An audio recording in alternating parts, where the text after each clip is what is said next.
بسم اللہ الرحمن الرحیم۔ السلام علیکم۔ حضرت لقمان کا بیٹا جب تجارت کے لیے جانے لگا تو وہ حضرت لقمان کی خدمت میں حاضر ہوا۔ تب حضرت لقمان کہنے لگے، اے بیٹا، جب جاؤ تو راستے میں ایک میدان پاؤ گے۔ اس میدان میں ایک چشمہ ہے جس کا پانی نہایت ٹھنڈا اور شیریں ہے، اور اس کے کنارے ایک درخت ہے جس کی چھاؤں گھنی اور فرحت بخش ہے، لیکن خبردار، اس درخت کے سائے تلے ہرگز نہ بیٹھو، اور اللہ تعالیٰ تم کو اس مہلکہ سے محفوظ رکھے۔ اور وہاں تم کو ایک شخص بوڑھا ضعیف ملے گا جو عمر میں اس درخت سے بڑا ہے، پھر جیسا وہ تم کو کہے اس کی بات لازمی مانیو۔ اور دوسری بات یہ کہ جب آگے جاؤ تو فلاں گاؤں میں وہ لوگ میرے دوست سے اور تم کو اپنے گھر لے جائیں گے تعظیم و تقریب سے، اور اس گاؤں میں ایک عورت ہے نہایت حسین و جمیل اور مالدار، بس تمہارا اس عورت سے نکاح کرنا چاہیں گے، لیکن تم ہرگز قبول نہ کرنا، اور خدا اس سے تمہیں اپنی پناہ میں رکھے۔ اور تیسری بات یہ کہ ایک شخص فلاں نامی اور فلاں شہر میں رہتا ہے، ایک مدت ہوئی مجھ سے قرض لے کر گیا ہے، بس اس سے وہ قرض وصول کیجیے، اور خبردار شب کو وہاں نہ ٹھہرنا، اور یہ تمام نصیحتیں یاد رکھنا، اور اب جاؤ، میں نے تمہیں خدا پر سونپا۔ چنانچہ وہ اپنے باپ کی بتائی گئی باتوں کو تسلیم کر کے سفر پر نکلا۔ جب میدان مذکورہ میں پہنچا جس کے بارے میں اس کے باپ نے نصیحت کی تھی، اس کے کنارے ایک چشمہ پانی کا پایا، اس کا پانی نہایت شہری اور شفاف، اور چشمے کے کنارے ایک درخت پایا جس کے سائے تلے ایک شخص بزرگ کامل بیٹھا ہوا تھا، مارے گرمی اور پیاس کے چاہتا تھا کہ اس چشمے سے پانی پیے اور اس درخت کے سائے تلے دم بھر کے لیے آرام کرے، لیکن اسی وقت اسے اپنے باپ کی گئی نصیحت یاد آ گئی، تو وہاں سے قدم آگے بڑھانے لگا تو اس بزرگ نے جو درخت کے نیچے بیٹھا تھا پکارا، اے لڑکے، کہاں جاؤ گے؟ ایسی دھوپ میں اور سخت گرمی پڑ رہی ہے، اس چشمے کا ٹھنڈا پانی پیو اور ذرا چھاؤ کے سائے تلے دم لے لو، میرے پاس آ کر بیٹھو۔ لڑکا بولا، ہرگز نہیں بیٹھوں گا، کہ میرے باپ نے مجھے منع کیا ہے اس درخت کے سائے میں بیٹھنے سے۔ تو وہ بزرگ کہنے لگا، قسم ہے تیرے رب کی، اس دھوپ اور گرمی میں نہ جا اور میرا کہنا مانو۔ یہ بات سنتے ہی لڑکے کو باپ کی بات یاد آئی کہ وہ بزرگ تجھے جیسا کہے اس کا کہا مانیو۔ تب لڑکے نے اس بزرگ کا کہا مانا اور خلاف اس کے نہ کیا، سلام کر کے بیٹھ گیا، چشمے سے ٹھنڈا پانی پیا اور تھوڑی دیر آرام کرنے کے لیے لیٹ گیا اور سو گیا۔ تبھی اس درخت پر سے ایک سانپ اس لڑکے کو کاٹنے کے لیے اترا۔ لڑکا سو رہا تھا لیکن بزرگ جاگ رہے تھے، بس اس بزرگ نے سانپ کو مار کر اس کا سر کاٹ لیا۔ جب لڑکا اٹھا تو دیکھا کہ ایک سانپ مردہ پڑا ہے بغیر سر کے۔ بس بزرگ سے حال حقیقت معلوم کر کے متعجب ہوا اور باپ کی پہلی نصیحت کا راز جانا۔ بات اس کے لڑکا وہاں سے اٹھا، اپنا اسباب و سفر باندھا اور اس بزرگ کو سلام کر کے جانے کی اجازت طلب کی۔ تب بزرگ آدمی نے پوچھا کہ تم کہاں کہاں کا عزم سفر رکھتے ہو؟ لڑکے نے کہا، فلانے گاؤں میں جاتا ہوں کہ وہاں میرے باپ کے دوست ہیں۔ بزرگ نے کہا کہ اگر تم کہو تو میں بھی تمہارے ساتھ چلوں۔ لڑکے نے کہا، بہت اچھا، آپ بھی ساتھ چلیے۔ تب دونوں اس گاؤں میں کہ جہاں کا ارادہ تھا پہنچے تو وہاں کے لوگوں نے ان سے پوچھا کہ تم کون ہو اور کہاں سے آئے ہو؟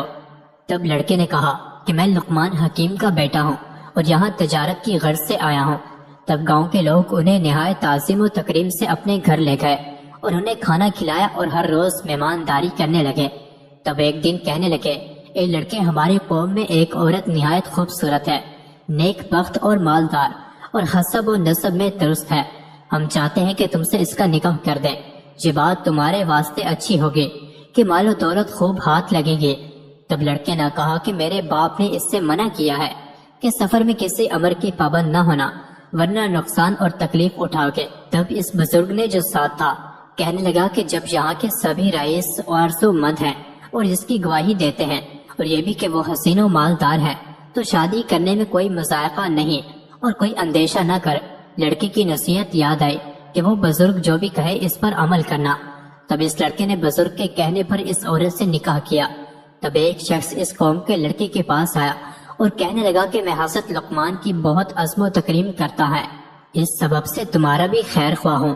تم نے ناحق اس عورت سے نکاح کیا، وہ بہت بری ہے اور قبل تم سے اپنے 9 شوہر کو اپنی خلوت گاہ میں مار چکی ہے، بس اب تم کو بھی مار ڈالے گی۔ اگر تم بھلا چاہتے ہو تو کسی حلیے بہانے سے یہاں سے نکل جاؤ۔ تب لڑکا اس شخص کی باتیں سن کر ڈرا اور پچھتانے لگا، چنانچہ جب لڑکے کے مصاحب نے اسے رنجیدہ دیکھا تو پوچھا کہ تم کس بات کا اندیشہ کرتے ہو، کیا سبب ہے جو میں تمہیں پریشان دیکھتا ہوں؟ تب لڑکے نے کہا کہ میں نے سنا ہے کہ میری بیوی جس سے میں نے نکاح جہاں کیا ہے مجھ سے پہلے 9 شوہروں کو پہلی خلوت شب زفاف میں مار ڈالا ہے۔ ڈرتا ہوں کہ شاید مجھے بھی نہ مار ڈالے، اور شاید اسی بات کے سبب سے میرے باپ نے مجھے اس نکاح سے منع کیا تھا۔ تو اس بزرگ نے کہا کہ کچھ اندیشہ نہ کرو، خاطر جمع رکھو، میں تمہیں ایک ایک حکمت بتلائے دیتا ہوں۔ کرنا وہ یہ کہ جب شب کو تمہاری بیوی تمہارے پاس خلوت میں آئے تو کسی بہانے سے اسے وہاں چھوڑ کر میرے پاس آئیو، تب ہم اس کی تدبیر اور علاج کریں گے۔ عرض جب اس کی بیوی شب اور اس کے پاس خلوت میں آئی تب اس نے بہانے سے کہا کہ تم یہاں بیٹھو، میں ذرا باہر سے ہو کر آتا ہوں۔ بیوی نے پوچھا کہاں جاتے ہو؟ لڑکے نے کہا قضائے حاجت کو جاتا ہوں۔ تم تو تب یہاں تک انتظار کرو، اور اس کے علاوہ بھی ایک کام ہے، وہ آ کے بتلاتا ہوں۔ تب لڑکا وہاں سے نکلا اور سیدھا اس بزرگ کے پاس پہنچ تو اس نے ایک آتش دان انگاروں سے بھرا ہوا لانے کو کہا تھا۔ جب لڑکا آتش دان لے آیا تو بزرگ نے اس میں سانپ کا سر جو درخت کے نیچے سے کاٹ کر لایا تھا اس کو اس آتش دان میں رکھ دیا، اور آتش دان کو لڑکے کے حوالے کیا اور کہا اسے لے جاؤ اور اپنی بیوی سے کہو کہ برہنہ ہو کر اس آتش دان پر خود کو سینکو اور بعد میں اس کو دوبارہ میرے پاس لے آنا۔ تب لڑکا وہاں سے گیا اور جیسا اس بزرگ نے کہا تھا اپنی بیوی کو کہا، اور بعد اس کے سینکنے کے آتش دان واپس لے گیا۔ تب اس نے بزرگ کو دیکھا کہ 2 سانپ اس انگیٹھی میں جل رہے ہیں۔ تب بزرگ نے کہا کہ اب جاؤ اور بے خبر اپنی بیوی سے ملو کہ جس کا ڈر تھا 100 سانپ اس انگیٹھی میں جل رہے ہیں، پر اسی سبب سے پہلے شوہر اس کے مارے جاتے تھے۔ چنانچہ حضرت لقمان کا بیٹا تمام شب اپنی بیوی کے پاس رہا، اور فجر کو باہر آیا اور اہل قریہ تمام ماجرا سن کر متعجب ہوئے اور پسر لقمان کے بچ جانے سے خوشی بھی ہوئی۔ اس کے بعد حضرت لقمان کے بیٹے نے ارادہ کیا کہ اپنے باپ کے قرض دار کے پاس جا کر قرض وصول کرے۔ تب اس نے بزرگ سے کہا کہ فلاں گاؤں میں ایک شخص کے پاس میرے باپ کا روپیہ ہے، سو میں چاہتا ہوں کہ جا کر اسے وصول کرو۔ تب اس بزرگ نے کہا کہ میں بھی تمہارے ساتھ چلوں گا۔ تب دونوں آدمی اس شخص کے پاس چلے گئے۔ وہاں کے لوگوں سے اس کے بارے میں پوچھا تو لوگوں نے کہا کہ وہ شخص تو بڑا فسادی اور دغا باز ہے، بس تم ناحق یا اپنی جان گنوانے کے واسطے آ گئے ہو، سو تمہارے حق میں بہتر ہے یہاں سے چلے جاؤ۔ اور وہ دغا باز آدمی کسی کا روپیہ لے کر واپس نہیں کرتا۔ لیکن ان دونوں نے لوگوں کی بات نہ مانی اور وہاں سے اس شخص کے پاس پہنچے، اور بعد السلام کے لڑکے نے کہا کہ میں حکیم لقمان کا بیٹا ہوں اور اپنے والد کا قرض وصول کرنے کو آیا ہوں۔ تب اس نے کہا کہ بہت اچھا، ہمارے بزرگ زیادہ ہیں تو آج کی رات مہمان نوازی کا شرف بخشیے، صبح کو حساب کتاب کر کے جو روپیہ بنتا ہو سو واپس کر دوں گا۔ لڑکے نے میرے باپ کا حکم نہیں کہ شب کو یہاں ٹھہرو۔ تب اس بزرگ نے کہا کہ جو اس کے ہمراہ تھے کہ اے لڑکے کچھ پرواہ نہیں، چلو آج کی شب یہاں رک جاتے ہیں، پھر جو خدا نے ہماری قسمت میں لکھا ہو سو ہو کر رہے گا۔ چنانچہ اس بزرگ کے کہنے پر کہ اس کی کرامت سے بھی پسر لقمان آگاہ تھے اور باپ کا حکم اور نصیحت بھی تھی کہ اپنے ساتھ والے بزرگ کی بات مانیو، تب اس سبب سے دونوں شب کو اس دغا باز شخص کے مکان پر رہ گئے۔ جبکہ کھانے وغیرہ سے فارغ ہو چکے تو ان دونوں کو لب دریائے بنائی گئی ایک مکان پر لیا۔ وہ مکان اس طرح سے بنایا تھا کہ جو کو اس میں سو جاتا دریا کی لہریں آ کر اسے ڈبو دیتی۔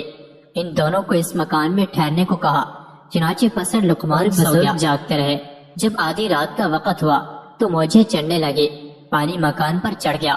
تب بزرگ نے لڑکے کو نیند سے بیدار کیا اور وہاں سے اٹھ کر اوپر بالا خانے پر کہ جہاں اس دغا باز آدمی کے بیٹے سو رہے تھے وہاں تشریف لے گئے۔ وہاں سے اس کے بیٹوں کو تخت سمیت اٹھایا اور نیچے اپنی والی جگہ پر سلا دیا اور خود اوپر ان کی جگہ پر سو گئے۔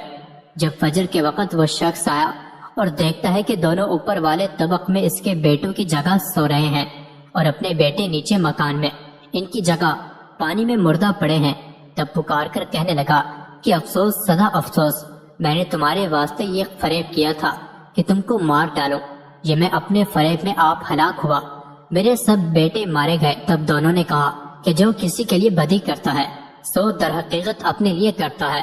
اس کے بعد حضرت لقمان کے بیٹے نے اس دغا باز شخص سے اپنے باپ کا روپیہ وصول کیا اور اپنی بیوی کو کہ جس سے وہاں نکاح کیا تھا کو لے کر مائیں اس بزرگ اور اسباب کے اپنے وطن واپسی کا سفر کیا۔ جب پسر لقمان اپنے مکان کے قریب پہنچا تو اس بزرگ نے پوچھا کہ بزرگ زادے، تو اتنا عرصہ میرے ساتھ رہا، سو تم نے مجھے کیسا پایا؟ تب لڑکے نے کہا کہ بے شک میں نے آپ کو نیک مرد پایا ہے اور آپ کی برکت سے بہت سی مصیبتوں سے نجات پائی اور نیک بخت بیوی پائی اور اس قدر مال و اسباب پایا۔ تب اس بزرگ نے کہا کہ مال میں سے مجھے بھی آدھا حصہ دو۔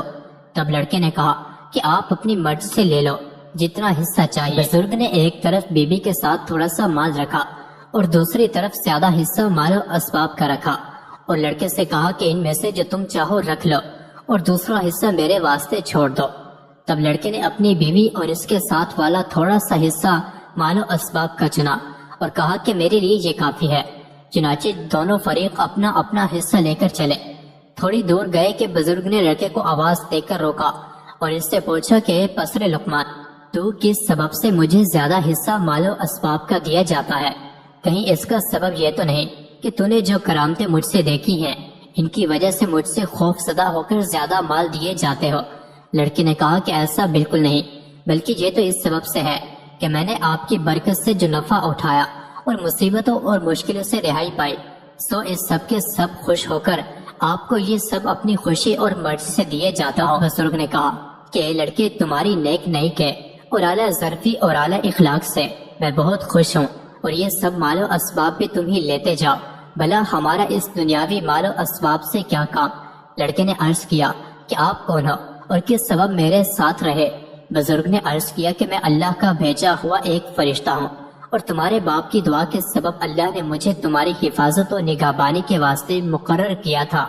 تم کو تمہارے باپ کا روپیہ دلایا اور رائے بتلائی۔ ہمارا ذمہ تو لوگوں کے ساتھ بھلائی اور مہربانی کرنا ہی ہے۔ اللہ کے حکم سے بس اب تم سے رخصت ہوتا ہوں اور تم بھیج اپنے گھر کو جاؤ۔